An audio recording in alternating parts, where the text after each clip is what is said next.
Dominus vobiscum.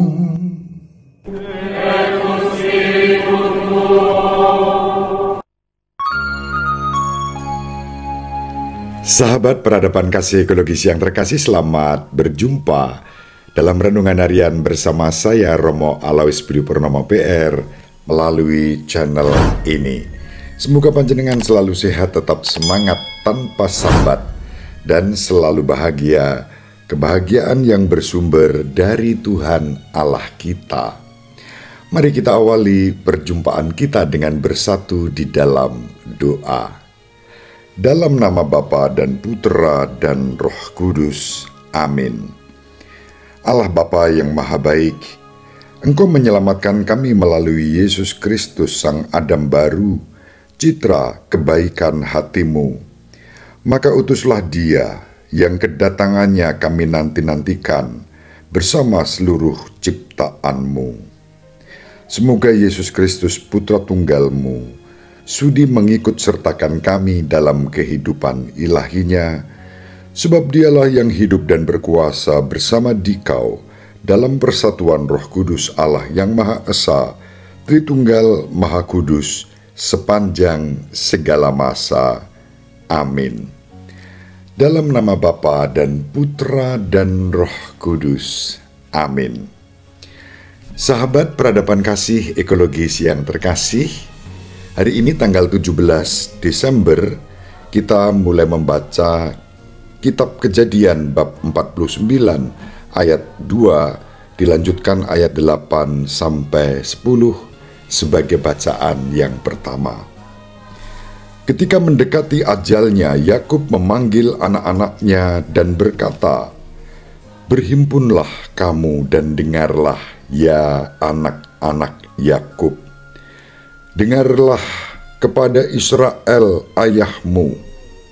Yehuda, engkau akan dipuji oleh saudara-saudaramu. Tanganmu akan menekan tengkuk musuhmu. Kepadamu akan sujud anak-anak ayahmu. Yehuda, engkau ini seperti anak singa. Setelah menerkam, engkau naik ke suatu tempat yang tinggi. Hai anakku, engkau meniarap dan berbaring seperti singa jantan atau singa betina. Siapakah yang berani membangunkannya? Tongkat kerajaan tidak akan beranjak dari Yehuda, ataupun lambang pemerintahan dari antara kakinya, sampai datanglah Dia yang berhak atasnya, dan kepadanya akan takluk bangsa-bangsa." Demikianlah sabda Tuhan. Syukur kepada Allah. Mazmur tanggapan dengan refren, "Kiranya keadilan berkembang dalam zamannya, dan damai sejahtera berlimpah sampai selama-lamanya. Ya Allah, berilah hukum-Mu, berikanlah hukum-Mu kepada raja, dan keadilan-Mu kepada putra raja. Kiranya ia mengadili umat-Mu dengan keadilan, dan menghakimi orang-orang-Mu yang tertindas dengan hukum.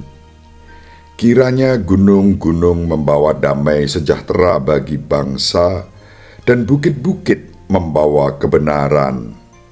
Kiranya ia memberikan keadilan kepada orang-orang yang tertindas dari bangsa itu. Kiranya ia menolong orang-orang miskin. Kiranya keadilan berkembang dalam zamannya, dan damai sejahtera berlimpah sampai tidak ada lagi bulan. Kiranya ia memerintah dari laut sampai ke laut, dari sungai Efrat sampai ke ujung bumi. Biarlah namanya tetap selama-lamanya. Kiranya namanya semakin dikenal selama ada matahari. Kiranya segala bangsa saling memberkati dengan namanya dan menyebut Dia berbahagia. Kemuliaan kepada Bapa dan Putra dan Roh Kudus, seperti pada permulaan, sekarang, selalu, dan sepanjang segala abad. Amin.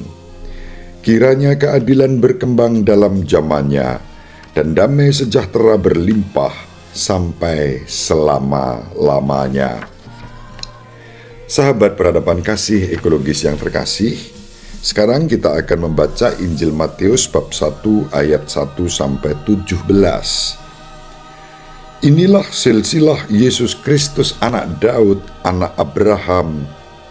Abraham memperanakkan Ishak, Ishak memperanakkan Yakub, Yakub memperanakkan Yehuda dan saudara-saudaranya, Yehuda memperanakkan Peres dan Serah dari Tamar, Peres memperanakkan Hesron, Hesron memperanakkan Ram, Ram memperanakkan Aminadab, Aminadab memperanakkan Nahason, Nahason memperanakkan Salmon, Salmon memperanakkan Boas dari Rahab, Boas memperanakkan Obed dari Rut, Obed memperanakkan Isai, Isai memperanakkan Raja Daud, Daud memperanakkan Salomo dari istri Uria. Salomo memperanakkan Rehabeam, Rehabeam memperanakkan Abia, Abia memperanakkan Asa, Asa memperanakkan Yosafat, Yosafat memperanakkan Yoram, Yoram memperanakkan Uzia, Uzia memperanakkan Yotam, Yotam memperanakkan Ahas, Ahas memperanakkan Hizkia, Hizkia memperanakkan Manase, Manase memperanakkan Amon, Amon memperanakkan Yosia, Yosia memperanakkan Yekonya dan saudara-saudaranya pada waktu pembuangan ke Babel. Sesudah pembuangan ke Babel, Yekonya memperanakkan Shealtiel, Shealtiel memperanakkan Zerubabel, Zerubabel merandakkan Abihud, Abihud memperanakkan Elyakim, Elyakim memperanakkan Azor, Azor memperanakkan Sadok, Sadok memperanakkan Ahim, Ahim memperanakkan Eliud, Eliud memperanakkan Eleazar, Eleazar memperanakkan Matam, Matam memperanakkan Yakub, Yakub memperanakkan Yusuf, suami Maria yang melahirkan Yesus yang disebut Kristus. Jadi seluruhnya ada 14 keturunan dari Abraham sampai Daud, 14 keturunan dari Daud sampai pembuangan Babel, dan 14 keturunan dari pembuangan ke Babel sampai Kristus. Demikianlah sabda Tuhan. Terpujilah Kristus. Sahabat peradaban kasih ekologis yang terkasih, hari ini tanggal 17 Desember, sebagaimana dalam renungan sebelumnya sudah saya sampaikan bahwa tanggal 16 Desember menjadi hari terakhir dalam rangkaian bacaan-bacaan yang disediakan untuk kita menurut penanggalan liturgi Gereja Katolik Roma dari Minggu Advent pertama sampai tanggal 16. Lalu tanggal 17 sampai 24 Desember menjadi masa khusus. Dari Minggu Advent pertama sampai tanggal 16 Desember, kita diajak untuk merenungkan rahasia kedatangan Tuhan kita Yesus Kristus dalam perspektif eskatologis. Artinya, kita diajak untuk merenungkan iman kita akan kedatangan Tuhan kita Yesus Kristus pada akhir zaman. Mulai tanggal 17 sampai tanggal 25, tema yang kita renungkan berfokus pada kedatangan Kristus dalam perayaan Natal. Salah satu yang disampaikan pada kita pada hari ini adalah Injil Matius bab 1 ayat 1 sampai 17. Tadi kita membaca bagaimana Santo Matius di dalam Injilnya menunjukkan silsilah Yesus Kristus. Sebetulnya silsilah itu disampaikan oleh Santo Matius tidak pertama-tama sebagai silsilah historis faktual, tetapi menjadi suatu refleksi untuk menjawab pertanyaan-pertanyaan tentang Yesus Kristus. Pertanyaan utama tentu saja dalam Injil Matius yang mau dijawab adalah, dari mana asal Yesus? Untuk apa Yesus ada di dunia ini? Dan pada akhirnya hendak dijawab pertanyaan untuk apa? Siapakah dia dalam hubungannya dengan Allah, pencipta langit dan bumi, dan kita, umat manusia? Untuk menjawab pertanyaan-pertanyaan itu, Santo Matius menggunakan silsilah. Kisahnya dibuka dengan silsilah, suatu rekonstruksi yang cerdik, yang cerdas, berdasarkan pembacaan yang cermat dari Perjanjian Lama. Itu yang dibuat oleh Santo Matius dengan silsilah untuk menempatkan Yesus tepat berada di mana, dan Yesus berada dalam jantung garis keturunan Israel. Bahwa itu adalah konstruksi artistik dan sastrawi, alih-alih sebagai silsilah historis faktual, namun diisyaratkan dengan kuat betapa melalui silsilah yang disampaikan kepada kita, garis sejarah Yesus ditempatkan. Begitu rapi daftar silsilah itu dalam 3 kelompok yang masing-masing kelompok terdiri dari 14 generasi. Satu kelompok dari Abraham hingga puncak kemegahan Raja Daud yang merupakan pribadi yang berkenan dan diberkati oleh Allah. Kemudian satu kelompok dari puncak kerajaan hingga kedalaman pahit saat umat mengalami pembuangan di Babel. Dan akhirnya digambarkan garis keturunan itu melanjutkan dari kisah setelah pembuangan menuju sampai pada Yusuf, yaitu Yusuf yang menjadi suami Maria, ibu yang mengandung dan melahirkan Yesus bukan dari Bapa Yusuf, melainkan dari kuasa Roh Kudus. Sahabat peradaban kasih ekologis yang terkasih, kalau kita membaca Injil Matius dengan pola silsilah yang tadi sudah disampaikan kepada kita, kita melihat bagaimana silsilah utama dihitung dari ayah ke anak dalam perjalanan peziarahan dari waktu ke waktu. Santo Matius menyebutkan beberapa wanita yang secara mengejutkan, tak terduga, masuk ke dalam kelompok silsilah itu sebagai garis keturunan yang sampai pada Sang Mesias. Setidaknya ada 4 nama yang kita temukan yang dalam konteks teologi Perjanjian Lama menjadi pertanyaan, yaitu Tamar, Rahab, Ruth, dan dikatakan istri Uria yang tidak lain adalah Betseba.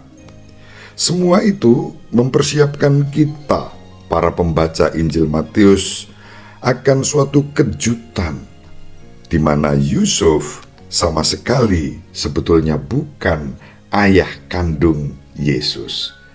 Karena Yesus dikandung oleh kuasa Roh Kudus. Namun demikian dalam garis keturunan ini diakui sah bahwa Bapak Yusuf adalah ayah dari Yesus. Sahabat peradaban kasih ekologis yang terkasih, lalu muncullah pertanyaan, kalau demikian dari mana asal Yesus? Dan pada akhirnya secara ajaib dijawab dari kuasa Roh Kudus. Meskipun dari Abraham dan Daud melalui hubungan keluarga secara tidak langsung, Tapi kemudian Santo Matius menjawab pertanyaan penting bahwa Yesus masuk dalam rangkaian silsilah itu menebus dan menyucikan seluruh garis silsilah tersebut. Santo Matius memberikan jawaban atas pertanyaan untuk apa Yesus ada, Yesus lahir, siapakah dia, dan dalam satu frasa Yesus disebut sebagai Sang Immanuel yang bersama kita, Allah yang bersama kita. Sahabat peradaban kasih ekologis yang terkasih, bagian Injil yang paling sulit untuk dibaca di depan umum adalah silsilah yang baru saja kita baca. Mengapa? Pertanyaannya, mengapa kita harus dibebani dengan daftar silsilah, termasuk nama-nama yang secara mengejutkan ada di sana? Tamar menjadi perempuan yang tidak baik. Kemudian ada nama Rahab, Ruth, orang-orang asing. Dan disebut Daud memperanakkan Salomo bukan dari istrinya sendiri, tetapi dari istri Uria yang tidak lain adalah Betseba. Sahabat peradaban kasih ekologis yang terkasih, komunitas yang dihadapi oleh Santo Matius saat Santo Matius menulis Injil memang sangat menghargai dan menjunjung tinggi yang namanya garis keluarga atau silsilah atau pohon keluarga, dan mereka ingin tahu kalau mau mengimani Yesus, apa dasar silsilahnya, apa dasar garis keluarga Yesus. Itulah sebabnya kemudian Santo Matius membuat silsilah ini, dibawa sampai pada Bapa Abraham yang merupakan bapa segala bangsa. Zaman kita sendiri telah melihat minat yang berkembang dalam silsilah, dengan semakin banyak orang sekarang ini meneliti latar belakang genetik mereka sendiri dengan suatu pertanyaan, siapakah orang-orang yang telah menjadikan saya menjadi seperti sekarang ini? Dan karena itu lalu garis silsilah menjadi penting. Kita semua menjadi tahu bahwa leluhur kita adalah bagian penting dalam kisah sejarah kehidupan kita sendiri. Mereka adalah bagian dari kisah kita yang mungkin tidak kita mengerti, seperti akar pohon ada di bawah tanah, tetapi memberikan kehidupan dan kesuburan hingga kita bertahan sampai pada hari ini. Itulah sebabnya Santo Matius menggunakan kisah leluhur Yesus untuk menjelaskan kisah Yesus sendiri kepada komunitasnya dan juga kepada kita sekarang ini. Seperti kita, Yesus pasti memiliki orang tua di dunia ini, setidaknya ibu, lalu ayah yang menjaga dan merawatnya, kakek nenek, buyut, ditarik garis sampai pada Bapa Abraham, bahwa di dalamnya disebutkan beberapa nama orang yang bukan orang yang baik, bukan orang yang kudus.